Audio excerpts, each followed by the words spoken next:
on November 1st, 2024, after more than 900 days behind bars, Jeffery Williams was released from jail. Just a couple of days earlier, though, he was facing a possible sentence of 120 years. The rapper, whose real name is Jeffery Williams Jr, was arrested Monday on 56-count racketeering indictment. He had been on trial for almost a year, with the proceedings around his fate eventually becoming the longest trial in the history of Georgia. Before that, though, he was a music legend. Young Thug had been an icon in hip-hop for over 10 years, with people calling his voice a beautiful instrument. An extraordinarily distinctive artist with 3 Billboard #1 singles and countless awards to his name. In the words of many critics, he was the David Bowie or Prince of hip-hop, one of the biggest musical figures to ever come out of Atlanta. With a general understanding that hip-hop wouldn't be what it is today without him, his clothes have ended up in fine art exhibits around the world, and he even won a Grammy Award for Song of the Year in 2019.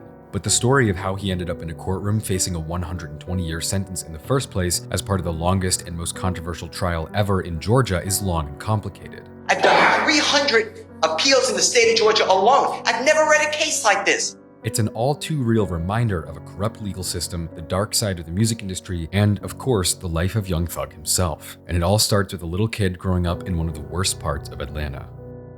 If you're interested in more of my creations, we just launched a brand new set of pendants from our brand Spirit World that we designed from scratch. All of them are made from solid 925 sterling silver with hand-painted details, and they all tell a meaningful story. These are necklaces for artists, creators, people on a mission who need a reminder to just keep going until they reach their goals. If you want to support my work and buy a necklace, feel free to pick one up at the link below. That's spiritworld.store. Plus, shipping is always free in the US. Atlanta has long been known as the city in the forest, with 48% of the city being covered in trees. It results in a reputation for beautiful affluent neighborhoods with mansions and parks, but on the other side of the coin, its most dangerous areas can often be described as dark and scary thanks to winding streets and secluded, tree-covered neighborhoods. In Atlanta, you might not know you're on the wrong side of town until it's too late. And one little island in Atlanta's sea of trees was Jonesboro South, a housing project that existed from 1970 till it was demolished in 2008. Providing government-funded housing for up to 150 low-income families at a time, it was widely known as one of the worst places to live in Georgia, with everyday life being consumed and overrun with crime, addiction, and violence. Conditions got bad enough that in the end, it was easier for the government to tear the whole thing down and give everyone somewhere else to live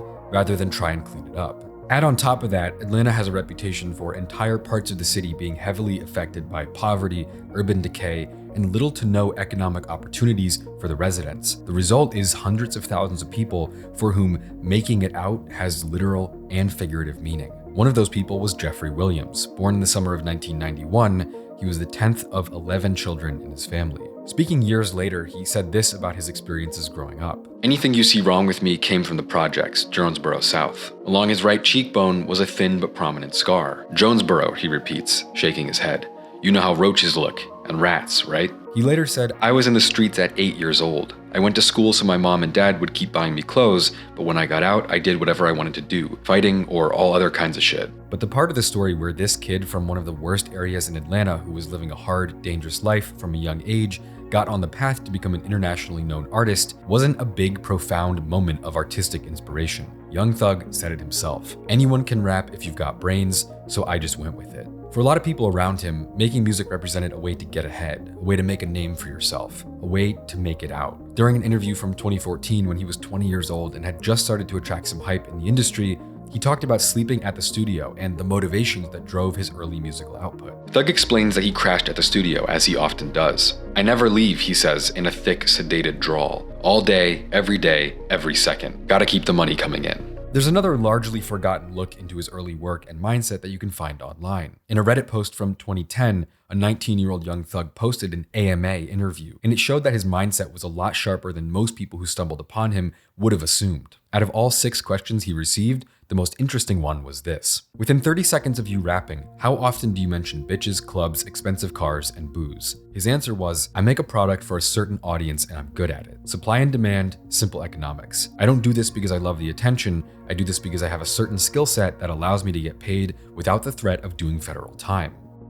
Basically, for Young Thug and many people around him coming from Jonesboro South and places like it, opportunities to make real money were few and far between. It made sense to him to either make a name for himself as an artist or risk jail time for his crimes. But it wouldn't be long before Young Thug started to stand out and went down a much different road than his early motivations of getting money seemed to imply that he was looking for. Young Thug made an incredible amount of music in the early 2010s, putting out 10 mixtapes between 2011 and 2014. The first 3, a series called I Came From Nothing, were just pure Dirty South mixtapes. A DJ yelling over the slow, sludgy beats, laid-back flows, MIDI instruments. Young Thug's first ever mixtape featured artists like Future at a time when the song Tony Montana had only come out a few weeks earlier. For the most part, there's a whole lot of Thug rapping like he's doing his best Lil Wayne impression, with corny yet funny lyrics and one of the thickest Atlanta accents you'll ever hear. I don't know what y'all mean. I ball, I mean our team. Dirt's right, that's purpling. Smoke a lot of weed, no garden. Y'all shouldn't have started me. Now you cannot pardon me. Told your hold up, arch her back and get on her knees. By the time 2015 rolled around, he had ascended to a level entirely his own. Crazy inflections, one of the most unique vocal styles you'll ever hear, bizarre one-liners, and a voice that sounds more like a broken instrument than anything else. He was a rapper making hip-hop for sure, but the focus was always more on his ability to make music with his voice than anything he actually said with lyrics. Track 9 from his 2015 mixtape Slime Season perfectly encapsulates what I'm saying. It's definitely a rap song, but when you listen to it, you don't hear much of what he's rapping. Instead, you listen to him floating on the beat with beautiful melodies unlike anything you've ever heard before. They sick and tired of hearing about my jury, but if it fall on the ground, yeah, you might just slip and fall, nigga. She a shark, she like a Jaws, nigga. Yo, bitch say she want a tall nigga. You are. His talent for creating catchy, unforgettable hooks and flows, even just a few years into his journey, was literally unmatched. But even though he was coming from some of the roughest streets in America, the big thing that made Young Thug stand out was that he was just really fucking weird. Young Thug's early hits like Lifestyle, Best Friend, Mamacita, and more made a name for him mainly because he was just so strange. Whoever he was rapping alongside, featuring on their song, he made them sound boring and normal. It didn't matter who it was, he always stole the show. But depending on who you asked, that wasn't always a good thing. People online would say he mumbled too much or didn't have any good verses. While songs like Best Friend and Lifestyle were big hits, in a lot of ways it was because of the shock factor. Underneath all of that, though, was the clear, obvious reality that this guy was something different. Him being difficult to understand wasn't because he was from Atlanta, it was because he was from an entirely different planet, making music that didn't sound like anything else that existed at the time. A lot of the songs he made 10 years ago still sound fresh today. But despite some critics labeling him as untalented or weird or just plain bad, Young Thug's energy was unstoppable. Fast forward a few years and he had become the definition of an icon. Massive hits like Pick Up the Phone, Hot, Sacrifices, and his unique style of melodic rapping even made its way into mainstream pop radio when he featured on the absolutely massive Diamond Certified Havana by Camila Cabello in 2018. Plus a seemingly endless list of his own mixtapes, albums, and songs that all painted a picture of Young Thug as more than just someone with a weird style, but instead an innovative artist. When he released his album Jeffery in 2016, he wore a dress by the Italian designer Alessandro Trincone on the album cover, a dress that became so famous it ended up touring art museums all around the world for its place in music history, while at the same time attracting mountains of negative attention from hip-hop media. When talking about himself, he would say he was the next Michael Jackson, and he quickly became famous for hardly ever writing lyrics, instead coming up with almost every single one of his lyrics in real time to facilitate the massive amount of music he put out over the years. And without Young Thug, hip-hop wouldn't be what it is now. Helping launch the careers of chart-topping rappers like Gunna, Lil Baby, Playboi Carti, and more, he changed the game in a big way, helping spread his unique sound around the world. Eventually, he even became a fixture in the high art, high fashion world, consulting at runway shows in London, Milan, and more. Most people growing up in the environment that Young Thug did couldn't even dream of making it as far as he did. Living through what he lived through as a kid leaves scars on even the most creative, intelligent, or hardworking people, if you're even able to physically get out in the first place. Young Thug's own family was forever changed by their circumstances when he was a child. He often told stories about his older brother Benny getting killed in front of their house when Thug was 8, or his other brother who was serving life in prison. From a 2014 interview, Thug's phrase, "I came from nothing," which he uses as a mantra, is a tribute to Jonesboro South, which no longer exists. "There's nothing there now," he says, "just grass." Thug says his family stayed till the last day, until they started knocking down buildings. A year later, Atlanta's housing director went on record and said, "We've realized that concentrating families in poverty is very destructive." Although it wasn't something he often shared in his music or interviews, when he did talk about it, he would describe his childhood as hellish. During an interview with Young Thug and a friend from Jonesboro South named Wicked, the journalist wrote, "I ask him what his father did for a living, and he puts one hand over his face, under his eyes like a mask, and makes a gun with the other. There were 11 of us," he says. So it was worse than struggle. That shit was hell. His dad and Wicked's uncle had been best friends and used to do shit they can't even talk about.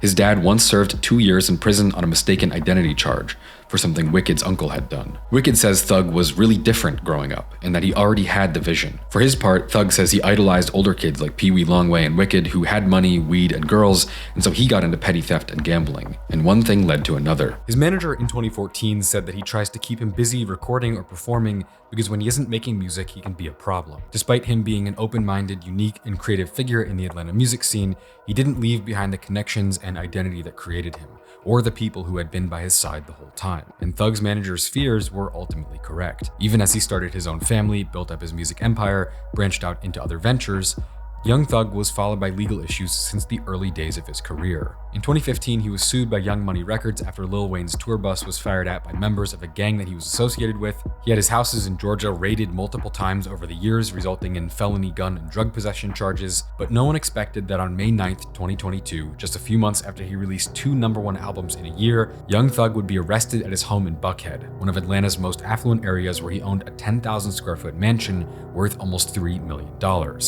Alongside him, Gunna and 28 other men associated with Young Thug's YSL label were taken into custody. The news was shocking. Young Thug was bigger than ever, with his music reaching new heights with each release as he quickly became one of the most respected rappers alive. YSL, Young Thug's label, having represented artists like NBA YoungBoy, Lil Baby, Gunna, and more over the years, was accused by the Fulton County District Attorney of being not just a record label, but also a mafia, with a long list of crimes being attributed to them. Young Thug was, in their words, the leader. But the question arose, who was bold enough to bring these massive charges against one of hip-hop's most influential figures?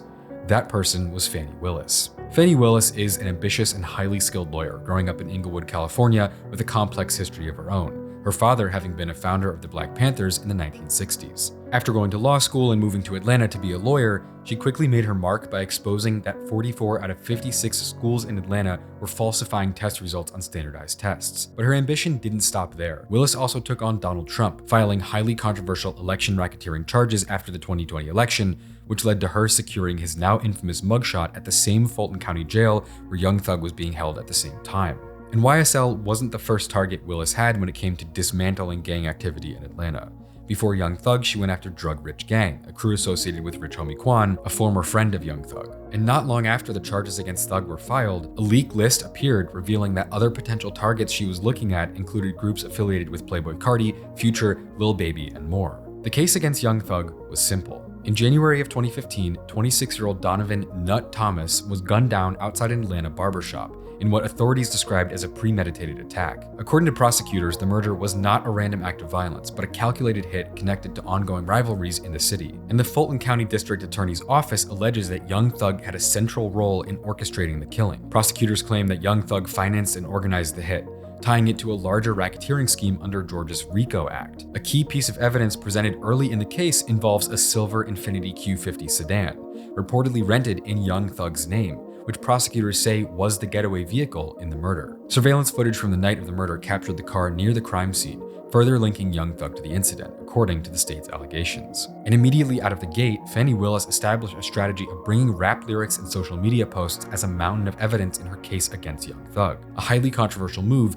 that, while widely considered unconstitutional, doesn't have any previously set precedent for or against it at this time. It was shocking and controversial. Unfortunately for Thug, he would be denied bond over and over, with the state describing him as a significant risk to his community. He remained behind bars with no chance of release or bail as the process of jury selection and setting up a trial got underway. But with over 30 years of legal experience, Young Thug's attorney Brian Steele wasn't going down without a fight. He was bringing an unmatched expertise and determination to win a highly intimidating case protecting one of the most pivotal figures in modern hip-hop, despite the DA's overwhelming desire to put him behind bars for the rest of his life. The YSL trial was unprecedented in its scope and complexity. It's difficult to understand just how big it really was. It stands now as the longest trial in Georgia's history, with jury selection alone taking over 10 months and requiring more than 1,000 Georgia residents to be called before they found the final 12 jurors. 4 different judges presided over the case after 3 were recused, and the prosecution would call more than 300 witnesses. Amid the proceedings, 3 co-defendants were stabbed while in jail. The real story, though, is about how this case was handled on all sides, becoming not just the longest trial in Georgia's history, but by far one of the most absurd legal proceedings ever seen. Even though Young Thug was arrested on May 9, 2022, jury selection didn't begin until January of 2023, 8 months later. By the time that process got underway, Young Thug had already spent months behind bars, waiting for his day in court. The process of jury selection itself, though, was grueling and difficult, taking over 10 months as both the prosecution and defense searched long and hard to find 12 impartial individuals from the massive pool in front of them. According to a legal expert, there are a few reasons why this process is unusually challenging. Number 1, he's a celebrity, and number 2, it's a RICO trial. They're estimating it's going to take up to a year, so you have to find people who can give up a year of their life to sit on the jury, and that's really hard to do. Add on to that the fact that jurors would only be paid $25 a day to be on the case. It was probably just as hard to find someone who could afford that versus someone who didn't know who Young Thug was already. As the selection process began, there were quickly issues with many jurors having conflicts of interest. Ultimately, Judge Glanville, who was presiding over the situation, made the final decision of who could sit on the jury. For this reason, to ensure each juror was vetted correctly, they had to fill out a 37-page survey asking everything from people's social media activity to their frequency of listening to rap music to make sure they wouldn't be biased for or against Young Thug. A difficult situation to be in, given his status as one of the most famous musicians in Atlanta. Of course, though, there were even more hiccups that only further delayed the trial from getting underway. Glanville ended up punishing a number of people who had been summoned to be on the jury, including one person who had gone on a trip to the Dominican Republic instead of reporting for duty. While that person was forced to write a 30-page essay on the importance of civic responsibility, another juror was held in contempt for speaking with a reporter from the Atlanta Journal. Not only was communicating with the media completely prohibited, but so was consuming outside information about the case. That person in particular ended up getting sentenced to 20 days in jail, although their sentence was reduced to community service at a school or church, focusing on choices and consequences. Speaking on it in retrospect, one person from the final jury said that 5 members of the jury experienced some type of death in their family during the trial that they had to push down and keep going to work through due to the demands of being in court. As hearings got started, though, things didn't calm down. Another particularly bizarre incident unfolded in the courtroom not long after, when Young Thug's co-defendant Khalif Adams passed him a pill in plain view of everyone during a pretrial hearing. When security footage revealed that Adams had handed Thug a Percocet, prosecution jumped on the incident as evidence of misconduct, but their attempt to use it against Thug ultimately failed. Brian Steele maintained that his client didn't even know Mr. Adams or know what he was handing him, and the court declined to take any action against Thug, clearing him of wrongdoing. But the situation took a dramatic turn when Adams was rushed to the hospital after swallowing all the remaining contraband he had on him. This bizarre episode is just one example of how surreal and chaotic the YSL trial had been from start to finish. The sheer audacity of someone attempting to pass drugs to the trial's primary defendant, one already facing numerous drug-related charges, during a publicly televised live-stream hearing is almost unbelievable. Hospitals. The other thing I would just invite counsel to talk with their clients about, I know I've mentioned this 3 times now, what is considered to be acceptable behavior. This is the 3rd time that we've had contraband introduced into this in this space. The court's concern is that this may pose issues to them remaining and being present in this space. Another incident came when a Zoom call intended for lawyers to organize their cases and monitor proceedings remotely was shockingly hijacked, with intruders playing pornographic content on the screens. One of the most notable and much more serious moments, though, came when Judge Glanville granted that lyrics could be brought as evidence by prosecutors. Against Brian Steele's arguments, which stated that his client's lyrics were artistic expression, Judge Glanville ruled that the lyrics were further confirmation of the claims made by prosecution. He didn't believe it attacked free speech and allowed it for the trial. Using any kind of song lyrics as evidence in court has long been a controversial move. Although the US Supreme Court did establish that it's unconstitutional to use protected speech in court, like music lyrics, there is no conclusive legal precedent on the issue. In the past, artists like Snoop Dogg have run into similar issues where their artistic persona and real personality gets conflated by prosecutors. There's even a book called Rap on Trial that tells the history of over 500 hip-hop artists who have had their lyrics used against them over the years. In general, though, many legal experts describe it as a questionable practice because, as put by the Columbia Journal of Law, As artists, rap music lyricists are similar to fiction writers. Rap lyrics consist of constructed images, metaphor, braggadocio, or exaggerated storylines. Thus, lyrics often don't constitute a confession to an actual crime. And so the way that these prosecutors wanted to bring lyrics into the case was a classic example of the legal system being biased against certain groups of people or types of expression, something that it seems like shouldn't be allowed. But still, Fulton County prosecutors seemed convinced they could connect the dots anyway, and the maximum sentence Young Thug was facing was a genuinely intimidating 120 years. Still though, things would only get even crazier as the case proceedings continued, soon coming to an unexpected head when the prosecutors brought their star witness to the stand to get the trial moving once and for all. Kenneth Copeland, also known as YSL Woody, emerged as a crucial prosecution witness in the YSL trial. A rapper from Atlanta with a troubled past, Woody's legal problems began years earlier when he left a rifle unattended on gym bleachers during a pickup basketball game, endangering over 20 people, including children. After receiving a federal prison sentence for this incident, he was later caught with another firearm during a routine traffic stop. Facing up to 10 years behind bars, he struck a deal with authorities, agreeing to become an informant in exchange for immunity on his own charges. As part of the process, Woody participated in a 3-hour interrogation where he provided extensive incriminating information about Young Thug, with a lot of the information Woody gave becoming a foundational part of the prosecution's case against YSL. But all of this changed suddenly and dramatically when he took the stand. Previously having been known for his willingness to snitch to avoid prison, he now grew visibly anxious when sitting on the stand. The pressure was so overwhelming that he invoked the Fifth Amendment right from the start, refusing to answer the very first question, which was just about his age. His sudden refusal to communicate resulted in him being held in contempt of court and spending the following weekend in Fulton County Jail. Strangely though, just a few days later when he returned to the courtroom, now sitting on the witness stand in handcuffs, he was suddenly able to testify without a problem. But Young Thug's defense attorney Brian Steele wasted no time pointing out the suspicious circumstances surrounding Woody's change of heart, the highlight of which was that Brian Steele was aware of a private meeting that had taken place just a few days earlier between the judge, Woody, his attorney, and the prosecution before court proceedings began. Brian Steele claimed that something shady had occurred during this meeting, implying that Woody may have been coerced or intimidated into testifying against his will. He asserted that not only was Woody possibly being pressured into providing testimony, but that he might also be under pressure to say exactly what the prosecutors wanted him to say, instead of saying what he truly believed. The abrupt shift in Woody's willingness to cooperate only deepened the suspicion around the prosecution's tactics in this trial, but they also stopped the entire thing dead in its tracks. I don't care. I don't care. I give over everything. I've done this for 33 years. Never in my life have I seen a trial. I've done 300 appeals in the state of Georgia alone. I've never read a case like this.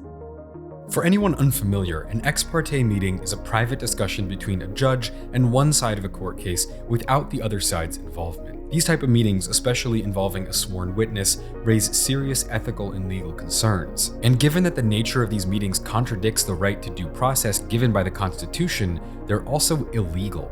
And Brian Steele had just exposed that the state of Georgia had organized one against his client. Emphasizing that the judge had allowed the defense to be kept in the dark, Brian Steele demanded answers from Judge Glanville, only for the judge's response not to be addressing the meeting's legality, but instead demanding that Steele reveal who told him about it. But Steele refused, doubling down on his assertion that the meeting was a blatant attempt to coerce YSL Woody into testifying against Young Thug and the rest of the record label. Judge Glanville, though, focused solely on how the information had leaked, deflecting the accusations and escalating the confrontation to a whole other level. If you don't tell me if you don't tell me who it is, I'm gonna put you. I'm gonna put you in contempt because that is not attorney-client privilege. Attorney work product privilege. I am not. How did you get that information supposedly from my chambers? Did somebody tell you? I'm not. You should have told me.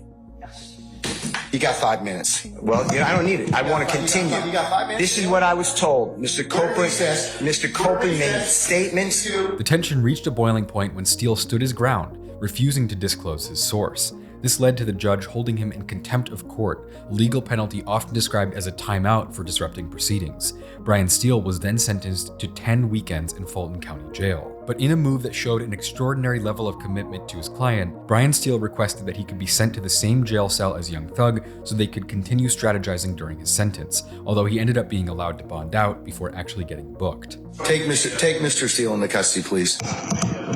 Still Still though, the fact that Judge Glanville held a meeting with Georgia prosecutors and a witness without the defense present isn't just unethical, it was a glaring sign of bias towards the prosecution's side. What's more though, when confronted, the judge never denied that the meeting took place. Instead, he focused solely on the leak, sidestepping the actual issue. His evasiveness, combined with his aggressive pushback against Steele, would ultimately bring about his recusal from the trial entirely. Because in a pivotal motion for the trial and the future of everyone involved, another one of YSL's defense attorneys, Doug Weinstein, accused Judge Glanville of bias and requested for him to be removed from the trial entirely. His heavy-handed and secretive approach towards YSL Woody and refusal to discuss it with defense attorneys raised alarming questions about judicial overreach and cast doubt on the trial's integrity as a whole. Because when the transcript of the meeting was finally unsealed, Brian Steele described it as that Judge Glanville had morphed into a part of the prosecution team. As part of the request, Weinstein called for the trial to be paused until another judge could review the allegations, raising major concerns about the fairness of the proceedings. The motion was passed and Glanville was removed, hopefully allowing a fairer and more equitable trial to move forward. Still though, things were somehow about to get even more complicated than they had been before. After Judge Glanville was recused, another judge, Rachel Krause, was assigned to review the recusal motion.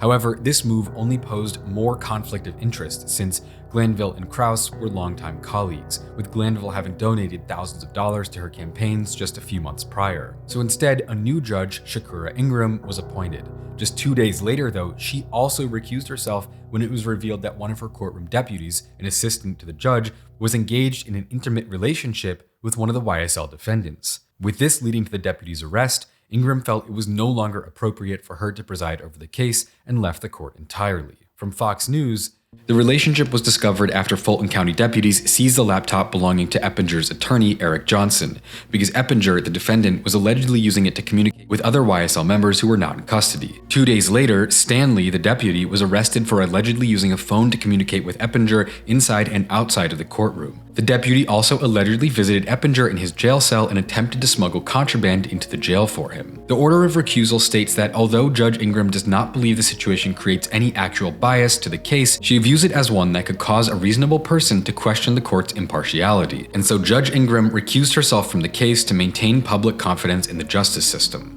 After so much corruption, interruption, conflict of interest, and just plain mess, the hope now was that a new judge could resolve the issues and help the trial reach its natural conclusion within a reasonable time frame. In reality, though, there were still many months to go before Young Thug, his friends, colleagues, and lawyers could even hope to go home to their families and be done with all of it. After Judge Ingram stepped away from the case after just 2 days in July of 2024, Judge Paige Whitaker was able to fully take over the case. Coming with a reputation for quickly churning through cases, confidence was high that she could get the trial back on track.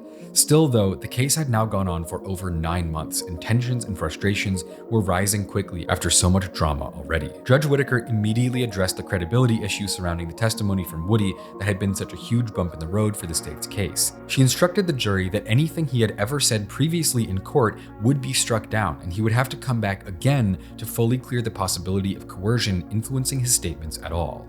But when it came time for Woody to tell his story and reveal whether or not the prosecutors could safely put so much weight on his words, Woody claimed, "I don't recall," to over 200 questions, providing little to no clarity to the situation, instead sending the case into a tailspin. He went on record and said that anything he told police in 2015 was a lie to protect himself, casting immense doubt on his long-standing history as a snitch. He even admitted that the killing of Donovan Thomas, the main event this case was built on to begin with, had nothing to do with YSL at all, but was instead the result of a personal beef. He openly admitted that he only blamed Young Thug for the killing of Donovan Thomas because he knew Young Thug didn't do it. He explained that he was trying to put the blame off of himself and onto someone who was clearly innocent, creating a dead end for anyone following his lead. And it only got worse from there. After saying that one of the detectives he had apparently snitched to had a brain the size of a squirrel, he was labeled a hostile witness by the prosecutors and judge, aka a witness who becomes actively unhelpful and detrimental to the party that brought them to the stand in the first place. In the wake of his testimony, prosecutors were left struggling to present a coherent case. Much of their case against Young Thug had been built on what Woody told them, and with him revealing that he had no intention of ever helping in a coherent way, they were left scrambling. Even Judge Whitaker scolded the prosecution for their disorganized presentation of evidence and their inability to provide clear arguments after Woody, either out of some hidden genius or sheer luck, threw a huge wrench in their case against Thug. After Woody left the stand, the prosecution began an attempt to use lyrics in social media posts as evidence to support their claims that YSL was a gang. However, this approach ended up being a contradictory argument. If YSL was only making music to cover up what they were really doing, it didn't exactly make sense to try and connect the music to real events. This was only compounded by the fact that they weren't actually able to connect any lyrics to any specific crimes at all, but instead were attempting to make Thug look like a bad person in front of the jury. It was around this point that it seemed like the state's previously massive case against YSL was starting to fall apart. A number of mishaps were making them look profoundly disorganized and unprepared, from the seemingly pointless presentation where they accused a defendant of participating in animal sacrifices, to one detective admitting on record that they were missing key evidence that could prove their points if they had it, to a series of poorly organized presentations of ballistics evidence and phone records that made almost no sense at all. It was starting to look more and more like they may have never had a great plan on how to prove their charges to begin with. The state's case was further weakened as even more witnesses who were supposed to support their claims ended up undermining them instead. For example, one witness they brought up challenged the prosecution's interpretation around slang and clothes as key evidence. When questioned about terms like slime and slat being connected to YSL as an organized gang, he explained that these terms were simply common slang words used all around the world, not gang-specific language. The defense reinforced this point by showing a number of videos of athletes and celebrities using similar words. In the same way, when the prosecution attempted to use YSL-branded merch as evidence of gang activity, it fell flat again. These items had been widely sold to the general public, holding no inherent criminal connection at all, and it was understood by everyone that was the case. At this point in time, with the case being well over 10 months long, even the judge was getting impatient at the prosecutor seemingly turning the trial into a circus. On September 30th, 2024, Judge Whitaker even reprimanded one of the prosecuting attorneys, saying that she was purposefully hiding the ball to the biggest extent she possibly could for as long as she possibly could, looking so unorganized that it seemed like she was throwing the case together as it went along. But it is baffling to me that somebody with the number of years of experience that you have, time after time after time, continues to seemingly purposefully hide the ball to the extent you possibly can for as long as you possibly can. And I really don't want to believe that it is purposeful. But honestly, after a certain number of times, you start to wonder how it could be anything but that, unless it is just that you are so unorganized that you are throwing this case together as you try it. For the past 2 years, the narrative had been that young Thug would probably never go home again, or at least not until he was 50, 60 years old or older. Most people who saw a RICO charge brought on by the state of Georgia immediately knew what that meant. He was cooked. But as time went on, it became clear that the state of Georgia didn't have much evidence on him at all, and instead were coming up with arguments and evidence as they went. Young Thug was an easy target, or at least he should have been. But instead of the state's attorneys being able to pat themselves on the back and make a show out of dismantling gangs, taking down rappers and celebrities, they instead ended up wasting a massive amount of money and time on all sides with no clear end goal. Ultimately, they had little to zero evidence of their RICO claim, and by the end of 2024, almost every co-defendant was able to take a plea deal and go home or have their sentences reduced. By the end of October, Young Thug himself was one of the only co-defendants left standing, as it became the longest trial in the history of Georgia. And then suddenly, on October 31st, 2024, Young Thug went home after 900 days in custody in a sudden and unprecedented end to the story. Even still though, the way he got out and the way it almost didn't happen is yet another wild chapter in the story. Despite years of court, the circumstances surrounding Young Thug's sudden release still came down to the last second. In many ways, again, due to a lack of competence on the part of prosecutors. As the trial was about to get into its second year in late October, it had gotten to a point where Judge Whitaker suggested that the prosecution and defense get together and discuss what a plea deal could look like to avoid a mistrial, following yet another mishap where the prosecution accidentally revealed classified information to the jury when it was supposed to be redacted. While on the stand, state witness Wunny Lee, a rapper known as Slime Life Shawty, was asked by the prosecution to review social media posts in front of the jury. But Lee was inadvertently inadvertently given an unredacted version of a post that referred to the hashtag #FreeQua, which could have applied to 2 co-defendants on the case. That prosecutorial misstep was major enough that Whitaker suggested she would consider a mistrial motion. With the chance of a mistrial starting the whole process all over again, wasting massive amounts of time and money, the judge's words put a ton of pressure on both sides to figure out a plea deal that could resolve the entire situation without having to start over again. Negotiations for a plea deal took days, with the defense asking for Thug to go home immediately on house arrest,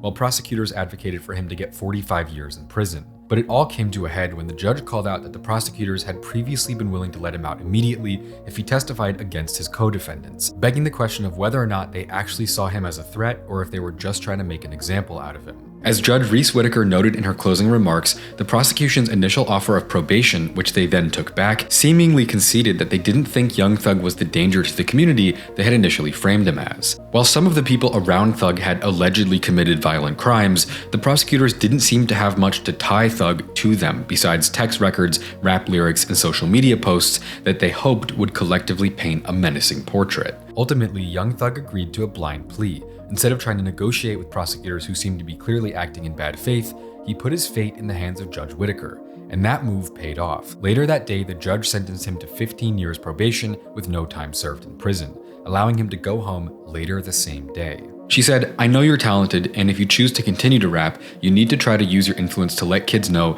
that this is not the way to go, and that there are ways out of poverty besides hooking up with a powerful guy at the end of the street selling drugs," Whitaker said.